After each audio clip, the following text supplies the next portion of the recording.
छोटे से गांव में रहने वाला गुड्डू बहुत ही होशियार और रचनात्मक बच्चा था।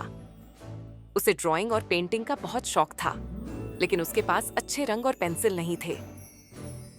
गांव के स्कूल में जब उसके दोस्त रंग बिरंगी पेंटिंग बनाते, तो वह सिर्फ कोयले से चित्र बनाता।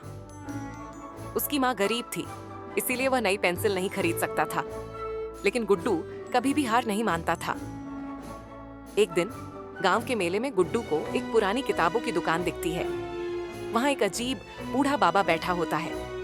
बाबा गुड्डू को देखकर मुस्कुराते हैं और कहते हैं, बेटा, यह लो। यह कोई साधारण पेंसिल नहीं बल्कि जादुई पेंसिल है। गुड्डू पहले तो हंसता है, लेकिन फिर पेंसिल ले लेता है। बाबा उसे चेतावनी देते हैं, इस पेंसिल का इस्तेमाल केवल अच्छे कामों के लिए करना। गुड्डू जब घर जाता है और पेंसिल से कुछ ड्रॉ करता है, तो चमत्कार हो जाता है। जब वह एक सेब बनाता है, तो वह असली सेब में बदल जाता है। जब वह पानी की तस्वीर बनाता है, तो असली पानी निकल आता है। गुड्डू बहुत खुश होता है और सोचता है कि अब वह अपनी जरूरत की हर चीज बना सकता है। पहले तो वह खुद के लिए कपड़े, किताबें और खाना बनाता है, लेकिन धीरे धीरे उसे समझ आता है कि अगर इस पेंसिल का सही इस्तेमाल करना है, तो उसे गांव वालों की मदद करनी चाहिए।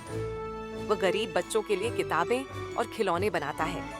वह स्कूल के लिए नई ब्लैक बोर्ड और चॉक ड्रॉ करता है। वह गांव में टूटी सड़क की मरम्मत करने के लिए ईंटें और सीमेंट बनाता है। गांव वाले गुड्डू को बहुत पसंद करने लगते हैं और उसे गुड्डू जादूगर कहने लगते हैं। गांव में शंकर नाम का एक लालची दुकानदार था। वह गुड्डू की पेंसिल के बारे में जान जाता है और सोचता है, अगर यह पेंसिल मेरे पास आ जाए तो मैं ढेर सारा सोना और पैसा बना सकता हूँ। वह गुड्डू को बहुत सारे खिलौने और मिठाइयों का लालच देता है और उसकी पेंसिल चुरा लेता है।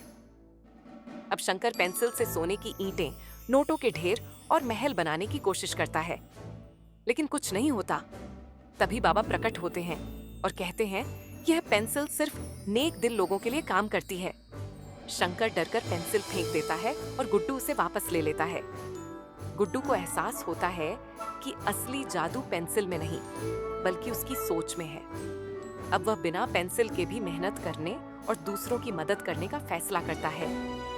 बाबा उसे आशीर्वाद देते हैं और पेंसिल धीरे धीरे गायब हो जाती है। गांव के लोग सीख जाते हैं कि असली जादू मेहनत और दयालुता में है, न कि किसी जादुई चीज में। गुड्डू एक सच्चा कलाकार और गांव का हीरो बन जाता है।